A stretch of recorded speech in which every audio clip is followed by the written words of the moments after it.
Hello, मैं आयुष शर्मा। आज इस वीडियो में हम लोग जानेंगे कि लॉकडाउन के बाद क्या होने वाला है, क्या हो सकता है। तो पहले ही 2-3 सवाल। क्या लॉकडाउन होने से कोरोना वायरस ख़त्म हो गया? क्या लॉकडाउन ख़त्म होने के बाद कोरोना वायरस पूरी तरह से ख़त्म हो जाएगा? तो इसका जवाब है नहीं। बहुत सारे रिसर्च में पाया गया है कि पॉसिबली 2022 तक कोरोना वायरस हमारे बीच रहे। तो कोरोना वायरस के साथ हमें जीना सीखना होगा। आप इस इमेज को देख रहे हैं, इस इमेज से बहुत कुछ सीखने को मिल रहा है कि हर कुछ बंद है दुनिया में। हर कुछ बंद होने के बावजूद हमें इस प्लांट की तरह जीना सीखना होगा। इसी के बीच में रहते हुए हमें जीना सीखना होगा। और हम जान रहे हैं कि लॉकडाउन अब खुलने वाला है। धीरे धीरे सरकार की मजबूरी है कि लॉकडाउन खोलना ही होगा। और लॉकडाउन खोलने पर हर एक इंसान को कोरोना वायरस की तरह आगे आना होगा। कोरोना वायरस की तरह कोरोना से लड़ना होगा। और अगर आप ऑफ़िस जाते हैं तो आपको ऑफ़िस में ध्यान रखना होगा कि कैसे सोशल डिस्टेंसिंग मेंटेन किया जाए, समय समय पर सैनिटाइज़ किया जाए खुद को। और अगर बच्चे स्कूल जाते हैं तो गार्जियन को अभी छुट्टी के समय ही सिखाना होगा बच्चों को कि कैसे स्कूल में रहना है, कैसे अपने आप को स्वच्छ रखना है, कैसे अपने हाथ को सैनिटाइज़ करते रहना है समय समय पे, कैसे अपने दोस्तों के बीच रहते हुए भी अपने आप को थोड़ी सी दूरी मेंटेन करनी है। ये सब आदतें अभी ही आपको सीखनी होगी और सिखानी भी होगी। तो चलिए आते हैं अब कि कोरोना वायरस के बाद क्या हम फिर से जैसे चाट गुपचुप के ठेले के पास जाके अपना चाट गुपचुप का आनंद उठाया करते थे या किसी होटल में जाके बैठ के खाना खाया करते थे, क्या वो सब पॉसिबल है? तो इसका जवाब है नहीं। क्या सिनेमा घरों में जाके हम एक साथ फिल्म का लुत्फ़ उठा सकते हैं? तो इसका जवाब है नहीं। क्या मॉल में जाके हम एक साथ मार्केटिंग कर सकते हैं या दोस्तों के साथ चिल कर सकते हैं? तो इसका जवाब है नहीं। अब हमें बदलना होगा, अपनी लाइफ स्टाइल को बदलना होगा। लेकिन इस बदलाव के साथ साथ कोरोना वायरस ने हमें बहुत सारी अच्छी बातें भी सिखा रही है। तो क्या क्या अच्छी बात सिखा रहा है कोरोना वायरस, आज हम लोग जानेंगे।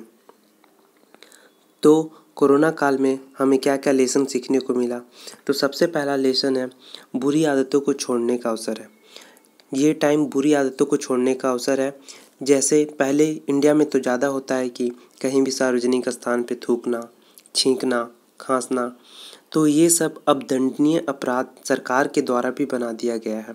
सरकार भी अब इसे दंडनीय अपराध में शामिल कर दिया गया है। ठीक है, अब हम लोग जानते हैं कि दूसरी आदत जो हम सीखे हैं, पहले बोला जाता था कि घर से काम नहीं होता है, हमें ऑफिस जाके काम करना होगा। लेकिन कोरोना वायरस के टाइम में हम लोग घर से काम करना बहुत अच्छी तरीके से सीख लिए हैं। तीसरा है real use of social media. पहले सोशल मीडिया का यूज़ चुटकुला शेयर करना, एक दूसरे से बात करना, अनावश्यक बातें करना, एक दूसरे के बीच रहते हुए भी एक दूसरे से सोशल मीडिया में बात करना। लेकिन अब इस कोरोना काल के समय सोशल मीडिया का असली उपयोग हो गया है। सोशल मीडिया एक दूसरे से जुड़ने का माध्यम, एक दूसरे से दूर, फिजिकली दूर होने के बावजूद एक दूसरे से जुड़ने का माध्यम बन गया है। एक दूसरे का मेंटल स्थिति को सुधारने में यूज़ आ रहा है सोशल मीडिया।